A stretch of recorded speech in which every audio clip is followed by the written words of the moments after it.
Hello everyone, welcome back to my channel. I'm Lola Ritz and this is Watching and Reading. I'm here to review a Hollywood movie, Gladiator Part 2. I've actually watched Gladiator Part 1. I watched the Part 1 when I was in GS1. That was like 2001, 2002, thereabouts was when I watched the Part 1.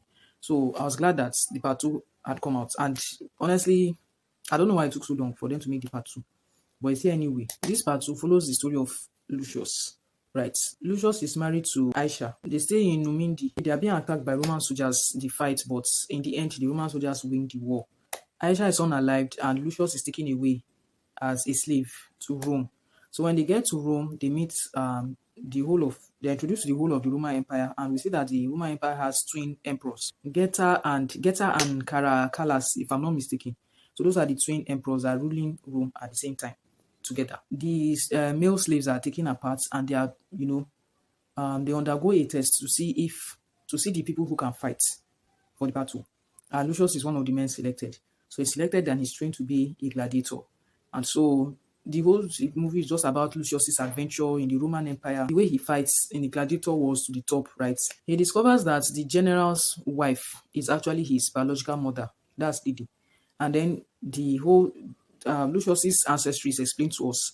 So the thing is that Lucius is actually Maximus' son. Maximus from Part 1. Maximus, the gladiator warrior of that time. It's Maximus' son that he had with Lily. But what had happened is that when Maximus was unalived in Part 1, in order to say, because Lily knew that people were actually jealous of Maximus, and because he was unalived, she knew that they want to come for his son. So she gave him away to some other foreigners to take him out of the Roman Empire. So that was why he ended up growing up elsewhere.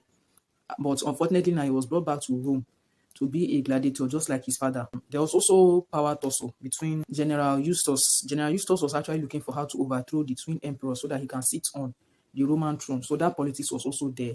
And his aim kind of like clashed with what Lucius was also trying to attain as well, right? So anyway, Lucius fights the battle and whatnot, and he ends up challenging General Eustace. They fight as well, and he's able to win and conquer General Eustace, and he brings peace to the Roman Empire. I'll just advise that you get the movie and watch it. So what I'll just say that I noticed is the movie, this Part 2 is almost like the same storyline with the Part 1.